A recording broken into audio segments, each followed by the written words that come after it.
This particular duck, built in 1945 by the Yellow Truck and Bus Company, owned by GMC in Pontiac, Michigan.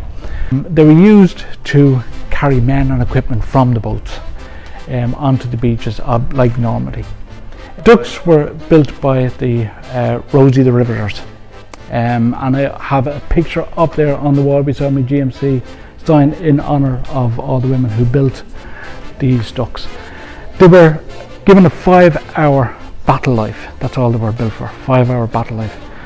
And this one, as you can see, has lasted a little bit more than 5 hours. So a credit to the people who built these. I was asked to help Viking Special Tours start up back in 1998, and we got involved in bringing in these vehicles and converting them to tour vehicles. But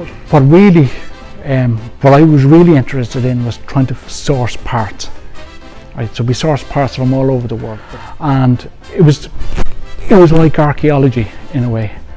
You know, these boxes would come in, you'd be open them up, source out which part is which, and they were packed. A little sticker on it says packed in 1945 by people in wartime, and I found that fascinating. I had one particular gentleman sit up beside me one day, and he was elderly and he was dressed in a trench coat and a little dicky bow, and one of the fascinating things about Viking Splash Tour was the Viking roar, and everybody would roar at people going by, and this gentleman, he was roaring, he was giving it socks to Hobworks. So at the end of the tour, he was coming down off the steps, and he was just, you know, patting the vehicle like that, and he was about to walk off when I approached him and asked him, you know, what was his story, and he told me, well, he went into Normandy on a duck, and not only did he go into Normandy on a duck, he actually walked from Normandy to Berlin, but not just walk, he actually fought his way from Normandy to Berlin. So when he got to Berlin, he was told, you know, you've done your time now, you can go home. And he became a doctor. He married a woman, they had 7 children, she died. He married an Irish woman, they had another 7 children. He's 54 grandchildren, and he lived in Aylesbury Road in the last years of his life. And his name was O'Connor, a lovely gentleman, but he inspired me to have a little bit more love for the vehicles I was driving.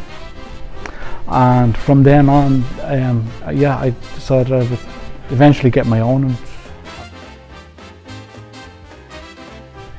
it was sent to Italy after the war and used by the Italian fire service there.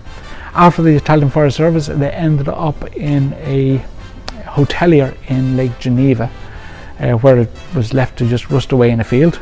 And then it went to Berlin in 2008, where Viking Splash Tours were trying to set up a tour company in Berlin.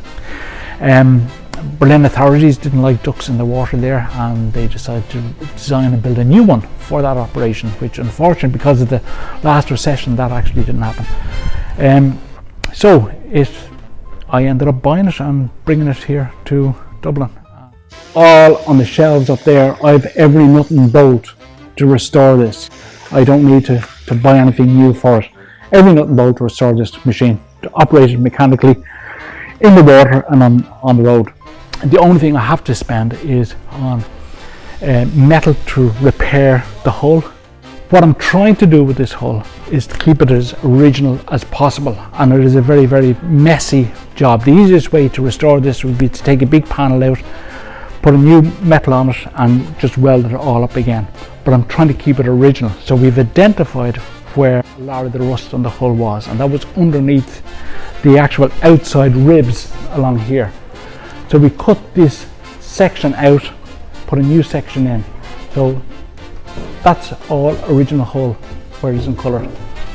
So I'm able to say, yeah, it's an original hull, but it's been heavily modified.